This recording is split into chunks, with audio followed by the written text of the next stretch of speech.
Hello, everybody, and good evening. My name's Don Arleth, and welcome to World Talks. A possible breakthrough in eastern Ukraine. Since Tuesday, various reports about potential breakthrough by Russian forces north of Pokrovsk has produced a lot of chatter about the severity of the situation and potential consequences. What we can corroborate from these reports is that Russian troops continued their infiltration efforts northeast of Dobropilya and north of Pokrovsk, deploying sabotage and reconnaissance units. Now joining me to discuss this latest push by the Russians just 2 days before the meeting of the U.S. and Russian presidents is former sergeant in the Ukrainian Intelligence Directorate and now works for the Ministry of Defense, Ashton Cirillo. Hello, and thank you very much for joining us on World Talks.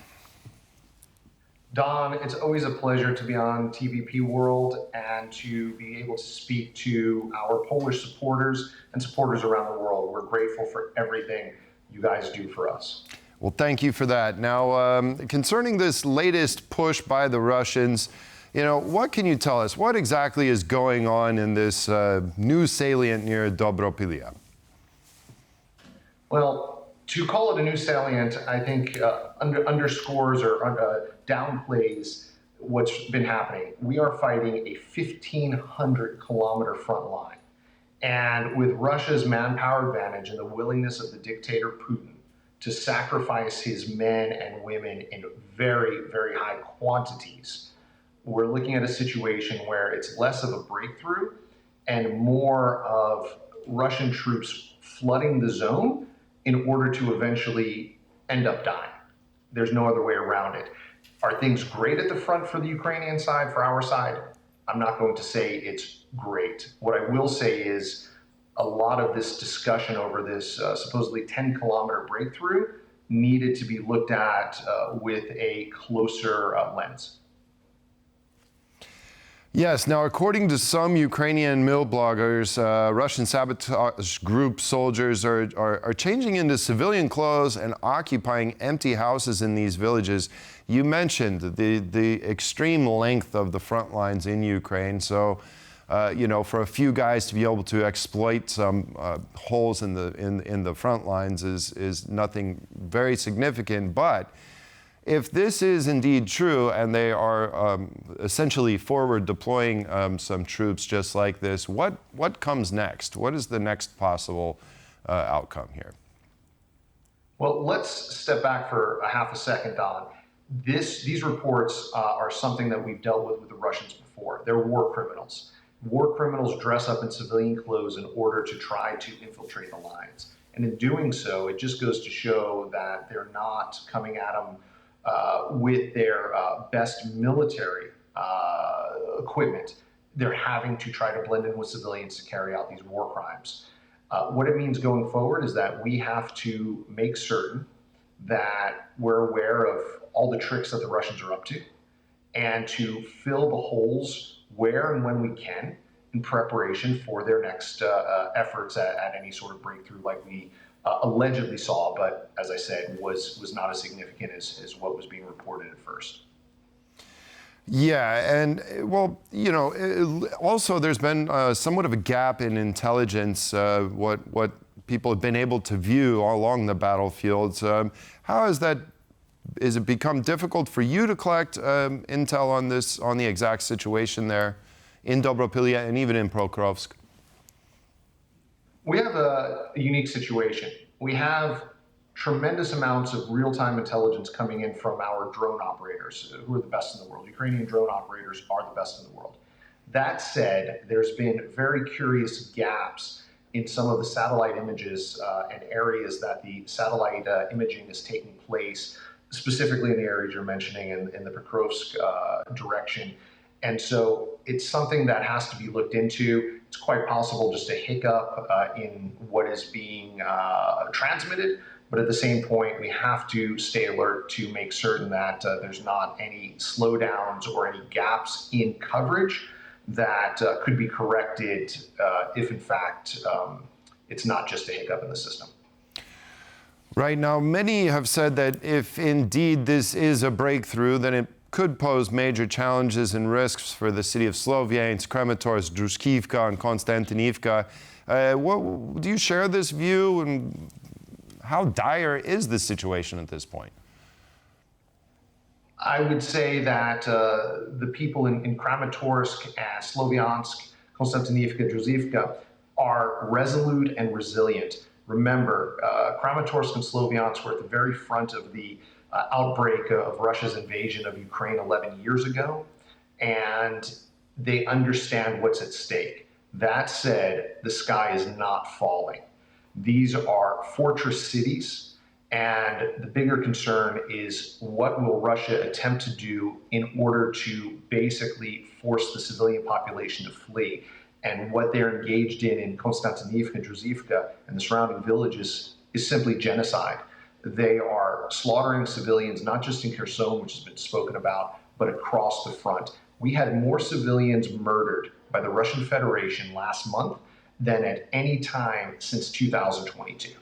Hundreds of civilians slaughtered by the Russians in the last month. Indeed, it has a quite precarious situation. Many attribute this to Donald Trump and his approach to this whole thing. Well, that's going to reach somewhat of a head, if you will, coming up on Friday. Do you see any coincidences with this new Russian push and this upcoming summit that's going to take place in Alaska? Putin is attempting to impress President Trump. The dictator Putin is a gangster who likes to put on a good front. What we know is something wholly different. Russia is in a race against time, Don, to try to accumulate as much so-called territory as they can prior to their economy collapsing. So he's having to put on a strong front for President Trump, but one we know is simply an emperor without clothes. Russia's economy is on the verge of a collapse. Oil prices are dropping. They're being supported by vassal states such as Belarus, communist China. We understand that North Korea is obviously still supplying them, and they're still making deals with these shadow tankers and playing games with the Ayatollah's government.